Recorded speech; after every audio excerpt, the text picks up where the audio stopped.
Welcome to our channel. నేను మిరాగా.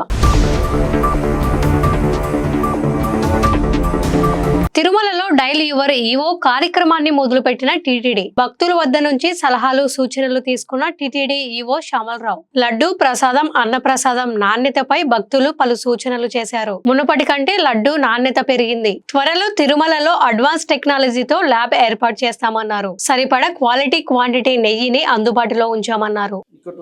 ఇక్కడ వాడుతున్న ఆహార పదార్థాలు లేకపోతే నెయ్యి అలాగే ముడి సరుకు ఇవన్నీ కూడా టెస్ట్ చేయడానికి ఒక ల్యాబ్ ఏర్పాటు చేయమని ఎఫ్ఎస్ఎస్ఐ వాళ్ళని కోరడం జరిగింది. వాళ్ళు కూడా త్వరలో ఇక్కడ ల్యాబ్ ఏర్పాటు చేయడానికి ఏర్పాట్లు చేసుకుంటున్నారు. అది కూడా వస్తుంది. తర్వాత ఒక మొబైల్ ల్యాబ్ను కూడా పెట్టడం జరిగింది 80 టెస్టులు చేయడానికి. తిరుత్తణిలోని 6 ఎకరాల భూమి కబ్జా గురి అవుతున్నట్లు భక్తులు తెలిపారు. వీటిపై చర్యలు తీసుకుంటామని ఈవో శ్యామలరావు గారు స్పష్టం చేశారు.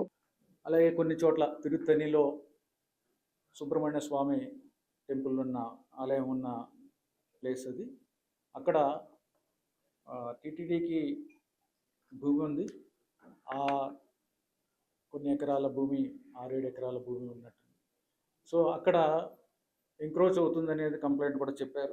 టీటీడీ తీసుకుంటున్న నిర్ణయాలకు భక్తుల దగ్గర నుంచి ప్రశంసలు అందుతున్నాయి. శ్రీవాణి టికెట్స్ 10,000కు పరిమితం చేయడంతో భక్తులు హర్షం వ్యక్తం చేశారు. అన్నప్రసాదం క్వాలిటీ పెరిగింది. కిచెన్ ఆధునికతకు చర్యలు తీసుకుంటామన్నారు. టీటీడీ తీసుకుంటున్న అనేక చర్యల గురించి భక్తులకు ఈరోజు వివరించడం జరిగింది. వాటిల్లో శ్రీవాణి టికెట్లు లిమిట్ చేయడం. ఇంతకుముందు ఆన్లైన్లో 500 ఉండేవి, ఆఫ్లైన్లో ఒక లిమిట్ లేకుండా ఇచ్చేవాళ్ళం. దానివల్ల సాధారణ భక్తులకు ఇబ్బంది కలుగుతుందనే ఉద్దేశంతో కొన్ని రోజులు అబ్జర్వ్ చేసిన తర్వాత దాన్ని ఒక లిమిట్ పెట్టుకోవడం జరిగింది. 1000కి లిమిట్ చేశాము. ఆ 1000లో కూడా 100 విమానాశ్రయంలోను, 900 గోకులం గెస్ట్ హౌస్లోనే ఇవ్వడం జరుగుతుంది. అలాగే ఈ ప్లేస్ను కూడా త్వరలో వేరే చోటకి షిఫ్ట్ చేసి శ్రీవాణి డోనర్స్కి ఇబ్బంది లేకుండా కొద్దిగా సిస్టమేటిక్గా ఉండేలాగా చర్యలు తీసుకుంటున్నాము. అన్నప్రసాదం క్వాలిటీ పెంచడానికి ఏమేమి చర్యలు తీసుకున్నాం అనేది కూడా ఇంతకుముందు చెప్పాము. కొన్ని చర్యలు తీసుకోవడం వలన క్వాలిటీ ఆఫ్ ఇంగ్రీడియంట్స్ అంటే ఏదైతే ముడి సరుకు మనము వాడుతున్నామో అవి ఇంప్రూవ్ చేయడం ద్వారా క్వాలిటీ ఆఫ్ అన్నప్రసాదాల క్వాలిటీ ఇంప్రూవ్ చేయడం జరిగింది. అలాగే ఇంకా మెరుగ్గా అందించడానికి చాలా చర్యలు తీసుకుంటున్నాము. కిచెన్ మోడర్నైజేషన్ ముడి సరుకు టెస్ట్ చేయడానికి ఒక ల్యాబ్ ని ఏర్పాటు చేస్తున్నాం. ఇప్పటికే మొబైల్ ల్యాబ్ ని అందుబాటులోకి తెచ్చామన్నారు. దళారులకు చెక్కు పెట్టేలా UIDAI ఫాస్ట్ ఫుడ్ సెంటర్లపై ప్రత్యేక దృష్టి పెట్టామని, ఫాస్ట్ ఫుడ్ సెంటర్ నిర్వాహకులకు ప్రత్యేక ట్రైనింగ్ ఇస్తున్నామన్నారు. నాణ్యత ఆహారం అందించడమే మా ప్రథమ ఉద్దేశం అన్నారు.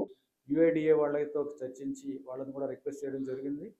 త్వరలో వాళ్ళ దగ్గర నుంచి పర్మిషన్ వస్తే వాళ్ళ సర్వీస్ ఉపయోగించుకొని ఈ ఫేక్ ఆధార్ ఐడెంటిటీ యూజ్ చేసుకుని చేసే వాళ్ళ సంఖ్య తగ్గిపోతుంది. దీని ద్వారా చాలా వరకు ఈ బ్రోకర్స్ సమస్య అయితే మిడిల్ మ్యాన్ సమస్య తగ్గుతుందని భావిస్తున్నాము. నెయ్యి క్వాలిటీ పెంచేందుకు చర్యలు తీసుకుంటున్నామన్నారు. అలిపిరి నుంచి ఫారెస్ట్ డిపార్ట్మెంట్ల నుంచి కొన్ని సూచనలు వచ్చాయి. త్వరలోనే చర్చించి అలిపిరి మార్గంలోనే టోకన్లు వచ్చేలా చేస్తామన్నారు. UIDAI సర్వర్ ఇష్యూ రాకుండా చూసుకుంటామన్నారు. ఆధార్ సర్వీసులు ఉపయోగించడంలో ఎలాంటి ఇబ్బందులు లేవన్నారు. జూలైలో భక్తులు సమర్పించిన హుండీ ఆదాయం 125.35 కోట్లని తెలియజేశారు. జూలై నెలలో విక్రయించిన లడ్డూల సంఖ్య 1.4 కోట్లు. అన్నప్రసాదం స్వీకరించిన భక్తుల సంఖ్య 24.4 లక్షలు. తలనీలాలు సమర్పించిన భక్తుల సంఖ్య 8.67 లక్షలు. శ్రీవారిని దర్శించుకున్న భక్తుల సంఖ్య 22.13 లక్షలు అని ఆయన చెప్పారు. తిరుమల శ్రీవారి దేవాలయానికి సంబంధించిన కొన్ని స్టాటిస్టిక్స్ మీకు తెలియజేయాలనుకుంటున్నాను. మొత్తం జూలై నెలలో శ్రీవారిని దర్శించుకున్న భక్తుల సంఖ్య 22.13 లక్షలు. తర్వాత హుండీ కానుకలు 125.35 crores. తర్వాత విక్రయించిన శ్రీవారి లడ్డూల సంఖ్య 1.04 crores. అన్నప్రసాదం స్వీకరించిన భక్తుల సంఖ్య 24.04 లక్షలు. కళ్యాణకట్ట దగ్గర తలనీలాలు సమర్పించిన భక్తుల సంఖ్య 8.67 lakhs.